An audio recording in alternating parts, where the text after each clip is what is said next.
போக்குவரத்து துறை அதிகாரிகள் முத்தரப்பு பேச்சுவார்த்தை தோல்வியில் முடிந்ததன் எதிரொலியாக படிப்படியாக பேருந்துகள் இயக்கம் நிறுத்தப்பட்டு வருகிறது. நாளை அறிவிக்கப்பட்டிருந்த பேருந்து இயக்கம் போக்குவரத்து துறையின்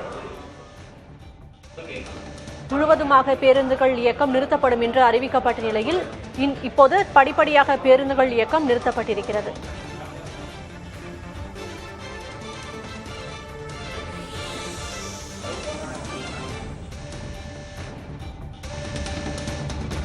திருச்சியில் பேருந்துகள் இயக்கம் குறைக்கப்பட்டிருக்கிறது.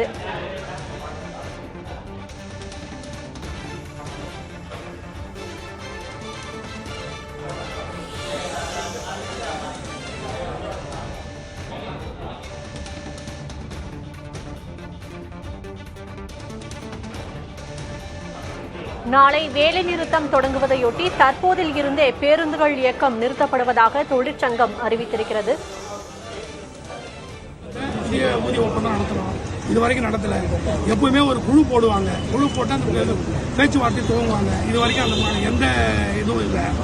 வேலை நிறுத்தம் சொன்னோடனே அமைச்சர் முதலமைச்சருடைய உத்தரவு பேரில் எங்களை பார்த்தாங்க. பேச்சுவார்த்தை ஞாயிற்றுக்கிழமை உங்களை கூட்டு பேசுறேன்னு சொன்னாங்க 7ஆம் தேதி.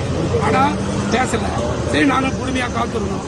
8ஆம் தேதி பேசுறேன்னு சொன்னாங்க. இன்றைக்கும் பேசல. தொழிலாளர்களை கூப்பிட்டு பேச்சுவார்த்தை தோல்வி ஆகிப்போச்சு. அதனால இன்னைக்கு வேலை நிறுத்தம் சொன்னாங்க. எவ்வளவு பேருந்துகள் இன்னைக்கு திருவாரூர் இங்க 102 பேருந்து ஒரு 70 பேருந்துகள் மேல ஓடி இருக்குது. பொதுமக்கள் பாதிக்கக்கூடாதுன்றதுனால நாளைக்கு தான் வேலை நிறுத்தம் அறிவிச்சிருந்தோம். அதனால பொதுமக்கள் வெளியே வந்திருக்கிறாங்க. அவங்க உள்ள போற வரைக்கும் நாங்க படிப்படியா போய் பேருந்து ஓடிட்டு இருக்கோம். அதுக்கப்புறம் முழுமையாக மதியம் அமைச்சர் கடைசியா பேசுவார்னு எதிர்பார்த்தோம். பேசல. அவர் காலதாமதம் பத்தினே இருக்காரு. தொழிலாளிகளை ஏமாத்தின்னு இருக்காரு. அலகழி வைக்கிறார் இல்லாம 2 ஓய்வு பெற்ற தொழிலாளி பாதி பேர் செத்தே போட்டான். அந்த தொழிலாளிகள் 100 சத்தியே போச்சு. அதனால மன உளைச்சலோடு இருக்கிறாங்க தொழிலாளிங்க. அந்த ஓய்வு பெற்ற தொழிலாளிக்கு முதல்ல டிஏ இணைக்கணும். 2015 ஊதிய ஒப்பந்தத்தை துவங்கணும். இப்போ இது பணியில் இருக்கிற தொழிலாளிக்கு டிஆர்எஸ் கொடுக்கணும். ஓய்வு பெற்ற தொழிலாளிக்கு 18 மாதம் பணம் கொடுக்கணும். அதுவும் இல்லை. அதுதான் எங்களுடைய கோரிக்கை. 3 கோரிக்கை தான் வச்சிருக்கோம். அந்த கோரிக்கையை அவர் ஏற்றுக்கல.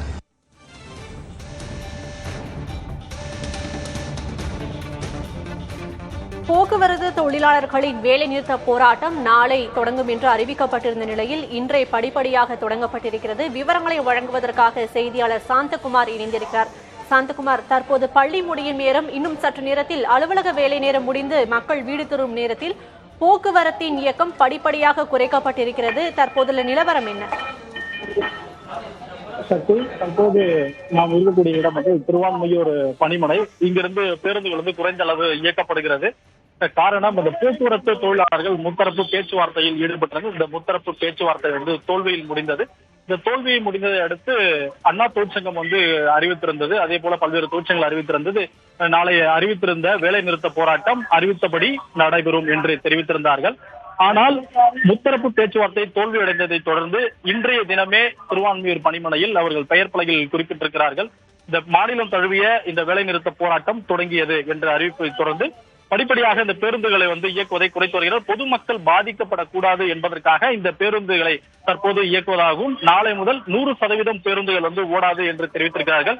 குறிப்பாக இவர்கள் கேட்டிருந்த, அதாவது இவர்களுடைய கோரிக்கை என்னவென்றால், கடந்த ஓய்வு பெற்று, அதாவது போக்குவரத்து துறையில் பணியில் இருந்து ஓய்வு பெற்ற அவர்களுக்கு 96 மாத அகவிலைப்படி வழங்காமல் இருப்பது, அதே போல சமீபத்தில் ஓய்வு பெற்றவர்களுக்கு 13 மாதமாக எவ்வித பணப்பலனும் வழங்கப்படவில்லை. அதே போல 4 மாத அகவிலைப்படி உயர்த்தி வழங்க வேண்டும். அதே போல இந்த ஊதிய உயர்வு பேச்சுவார்த்தையை துவங்க வேண்டும், அதற்காக குழு அமைக்க வேண்டும் உள்ளிட்ட பல்வேறு கோரிக்கைகளை வலியுறுத்தி இந்த வேலைநிறுத்த போராட்டத்திற்காக அறிவிப்பை கடந்த மாதம் 19ஆம் தேதி பல்வேறு தொழிற்சங்கங்கள் மனுவாக அளித்திருந்தனர். அதனைத் தொடர்ந்து இந்த அமைச்சரிடம், அதே போல அதிகாரிகளிடம் பல்வேறு கட்ட பேச்சுவார்த்தை நடைபெற்றது. இறுதிக்கட்டமாக இந்த முத்தரப்பு பேச்சுவார்த்தை இன்று தொடங்கிய நிலையில் இது தோல்வியை அடைந்த காரணத்தினால் இந்த வேலை நிறுத்த போராட்டம் தற்பொழுது தீவிரம் அடைந்திருக்கிறது. இந்த போராட்டம் பல்வேறு பகுதிகளில் தொடங்கி இருக்கிறது. குறிப்பாக திருவான்மியூர் பேருந்து பணியிலிருந்து இயக்கக்கூடிய பேருந்துகள் 70% இயங்குவதாக அங்கு இருக்கக்கூடிய தொழிற்சங்கம் சார்ந்த நபர்கள் தெரிவிக்கிறார்கள். இதனால் பொதுமக்கள் பயணம் செய்யக்கூடியவர்கள் கடும் சிரமத்தை சந்தித்திருக்கிறார்கள். பள்ளி விடப்பட்டிருக்கிற நேரம் பள்ளி மாணவர்கள் மாணவிகள் பேருந்து நிலையத்தில் காத்திருக்கின்றனர். இந்த பேருந்துகளும் இந்த ஸ்ட்ரைக் அறிவித்த காரணத்தினால் இந்த மக்கள் வருகை ஒரு எதிர்பார்ப்போடு வந்திருக்கிறார்கள். பேருந்து கிடைக்குமா கிடைக்காதா என்ற எதிர்பார்ப்பும் அவர்களுக்கு ஏற்பட்டிருக்கிறது. சக்தி.